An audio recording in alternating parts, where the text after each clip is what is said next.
Hi, I'm Chris Kepler, and welcome to Does This Happen to You? I'm an actor, voice actor, audiobook narrator, and writer. I love telling and sharing stories about the strange experiences my friends and I have while doing mundane things like grocery shopping. That's why this podcast features funny stories from fantastic writers about our daily anomalies, a micro audiobook about life and befuddlement just for you. Our story this week is from Sarah Paris, who you'll find on medium.com, and here is The Shocking Day I Flashed a Crowd of Churchgoers. And this isn't even my most embarrassing moment.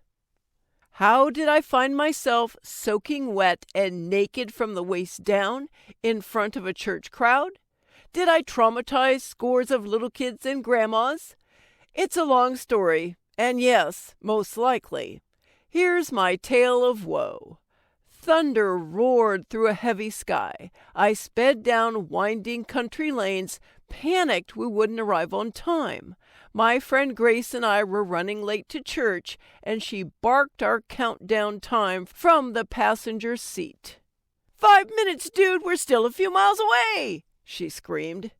Yeah, God still hasn't given me the stop time talent. I'm going as fast as I can. It was the July after college graduation. My college roommates and I had decided to share one last carefree summer together. We'd played all summer, each of us working part-time and in vain, clinging to the last vestiges of young adulthood. They were all 3 weeks away from heading out for various graduate schools. I was leaving to spend a year in Amsterdam. Our worry-free summer was spent embarking on adventures, playing at the beach, and sleeping in until noon. We talked about church, but so far had bailed every week. Grace and I were the only ones going. We were both lazy on Sunday morning, but we'd committed. The church was 13 miles away from our summer house, and the last service began at 11 a.m. We didn't walk out the door until 10:45 a.m.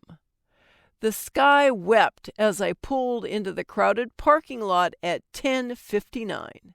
We laughed about our mature, adult-like behavior and found a parking spot in another state. I realized the distance from parking space to church was easily 1,000 miles. The rain was blinding, and we didn't have an umbrella between us. Let's just blow it off this week, I suggested.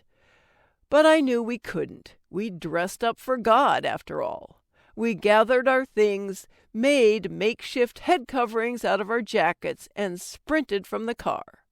In one hand, I clutched both my jacket and my ginormous keychain. My Bible and purse were death-gripped in the other hand. Grace only carried her jacket. At least 17 feet of rain had fallen in the time it took me to park.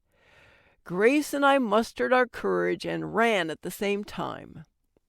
We were about 10 feet away from the swarm of faithful and responsible, umbrella-owning congregates who were reaching the church's front door. We swam to join the crowd. My soaked clothes weighed an extra 100 pounds and stuck to my body, but I beamed with my love for God as I faced a possible drowning death for Him. Our tears of laughter mixed with the rain, and I could barely see. Suddenly, I noticed that my wrap-around skirt felt a bit loose. And then Grace shrieked with a new menacing laughter. She was pointing at me and covering her mouth. A cool breeze roared up my backside before I realized what had happened. My hipster wrap-around pencil skirt was down around my ankles. My bright pink bikini briefs were on display for all of God's people. And we were still 30 people back from entering the church foyer. "Ah!" I exclaimed. "Oh my God, Grace, help me!"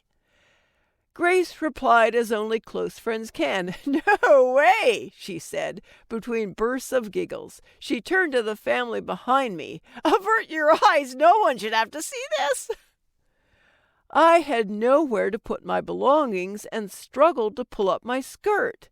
Please help, Grace, I pleaded. I need to savor this moment. I wondered if she was possessed. By now, most of the people surrounding us noticed my striptease. A nervous dad laughed. A grandmother told me I should feel ashamed of myself. And a mother with her 2 young sons put her hands over their eyes. Finally, Grace took my stuff and allowed me to pull up my sopping dirty skirt. We're sitting through the service, friend. She smiled. I narrowed my eyes and shot lasers at her. We walked into the back of the crowded service, and those in the rows ahead of us turned and stared. I heard 2 women behind us whisper to each other, "What is wrong with that girl?" I prayed for a dark cave to crawl into, but God doesn't always answer prayers in the ways we desire.